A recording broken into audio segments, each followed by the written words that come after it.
English isn't my native language, but I've been learning it for a pretty long time now. And speaking a language that isn't your native language does bring you a lot of problems, a lot of times. One of them are misunderstandings.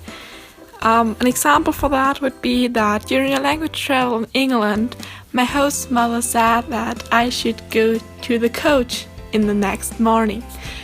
I heard the word coach and thought about a coach, a trainer, someone with a whistle around his throat and a cap, a guy like that, but I didn't know who she meant. I did ask her because I didn't remember anyone, maybe it was just a mistake of mine, and then she laughed at me and said I should go to the coach we drove from Germany to England with. She meant a bus. That word didn't exist to me as coach, it was a bus to me. I learned that British people sometimes call big buses coach. It confused me a lot, and there happened a lot more things like that. Another problem to me is not understanding everything, which is quite obvious because you maybe don't know a word or just have seen it written before and imagined it to be pronounced a bit differently. That's fine. But a thing I do is thinking that I understood everything. That is in a conversation quite okay because you usually understand it later or just ask when you're getting totally confused with what the other person is trying to say. But it's really stupid if you're reading a book, and it happened to me with The Great Gatsby where I didn't understand the point of the green light at all, or it also happens with other more complicated books and where stylistic devices are necessary.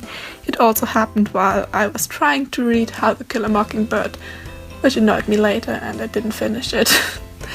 But stylistic devices, I sometimes overread them or misinterpret them or just totally don't understand them at all. Not being able to pronounce stuff annoys me a lot, especially because in class my classmates usually laughed at me, especially when I spoke English worse than I do now. And my teacher still kept hope in us and always made us repeat that stuff that we can't say, which is quite uncomfortable. But examples of things that I can say now but weren't able to say a while ago are representative and the 3 thunderstorms, which I consider a tongue breaker and not a normal part of a sentence. When you're starting to learn a new language, you have to learn a lot of vocabulary. And if you're getting better at that language, you sometimes just remember words by hearing them and use them. And I had a teacher who thought ho did mean the high place on top of a mountain. It doesn't mean that at all. And we, as back then 8th graders, made a lot of fun of that and used that word a lot. Other struggles I personally have with vocabulary is when I speak that I just don't know a word and just can only remember it in one of the other languages that I speak. It happens to me in my native language as well as in English so often, and it's really annoying. All of that is obviously really annoying, and it also annoys me a lot, but I really love learning languages, and speaking multiple languages is a way to see the world in different perspectives, because languages always show a bit how the people who speak those languages see the world. And that's a thing I love a lot about speaking them, learning them, and also using them, because it just shows you a new perspective on life, and that's a thing I like a lot.